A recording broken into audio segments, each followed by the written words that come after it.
ನಮ್ಮ ಮಕ್ಕಳು ಅನುಭವಿಸ್ತಾ ಇರುವಂತ ಯಾತನೆಯನ್ನ ಅರ್ಥ ಮಾಡ್ಕೊಳ್ತಾ ಇಲ್ಲ. ಅವ್ನು ಓದಿದಾನೆ, ಅವನಿಗೆ ಉದ್ಯೋಗ ಸಿಗ್ತಾ ಇಲ್ಲ. ನಮ್ಮ ಮಕ್ಕಳಿಗೆ ಆರೋಗ್ಯ ಸರಿ ಇಲ್ಲ, ಅವಳಿಗೆ ಒಳ್ಳೆ ಆಸ್ಪತ್ರೆಯಲ್ಲಿ ತೋರ್ಸಕ್ ಆಗ್ತಾ ಇಲ್ಲ. ನಮ್ಮ ಮಕ್ಕಳ ಯಾತನೆಯನ್ನ ಅರ್ಥ ಮಾಡ್ಕೊಂಡಿಲ್ಲ ಅಂದ್ರೆ ಯಾವ ಸರ್ಕಾರವು ಏನೂ ಮಾಡಲ್ಲ ಅಂತ ನೀವು ಕುಂದು ಕೊರತೆಯಲ್ಲಿ ನೀವು ಹಂಗೇನೆ ಇದ್ರೆ ಆಗಲ್ಲ.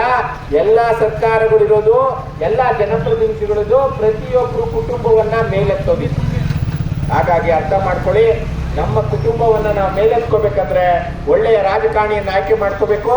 ನಿಮ್ಮೂರಿಗೆ ಈಗ ದೇವರಾಜ್ ಅವರು ಸಾಮಾನ್ಯ ಅಭ್ಯರ್ಥಿ, ಸಾಮಾನ್ಯ ಜನರ ಅಭ್ಯರ್ಥಿ ದೇವರಾಜ್ ಅವರು ಇವತ್ತು ಚುನಾವಣೆಗೆ ಸ್ಪರ್ಧೆ ಮಾಡಿದ್ದಾರೆ. ಪ್ರಾಮಾಣಿಕ ಅಭ್ಯರ್ಥಿ.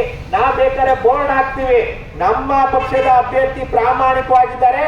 ಇನ್ನು 5 ವರ್ಷ ಯಾವುದೇ ಲಂಚ ತೆಗೆದುಕೊಳ್ಳದೆ, ಯಾವ ಹಣವನ್ನು ಸಂಗ್ರಹಿಸದೆ, ಸರ್ಕಾರದಿಂದ ಬರುವಂತ ಅನುದಾನವನ್ನ ನೀವು ತೆರಿಗೆ ಕಟ್ಟಿದಂತ ಹಣದಿಂದ ಈ ಹಾಸನ ಲೋಕಸಭಾ ಕ್ಷೇತ್ರದಲ್ಲಿ ಏನೆಲ್ಲ ಅಭಿವೃದ್ಧಿ ಆಗ್ಬೇಕೋ ಮಾಡ್ತೀವಿ ಅಂತ ಹೇಳಿ ಬೋರ್ಡ್ ಹಾಕ್ತೀವಿ. ಅದೇ ರೀತಿ ಬೇರೆ ಪಕ್ಷಗಳು ಮಾಡ್ತಾರ ಮಾಡಿ. ಎಷ್ಟು ಪರ್ಸೆಂಟೇಜ್ ತಗೊಳ್ತಾ ಇದ್ದಾರೆ?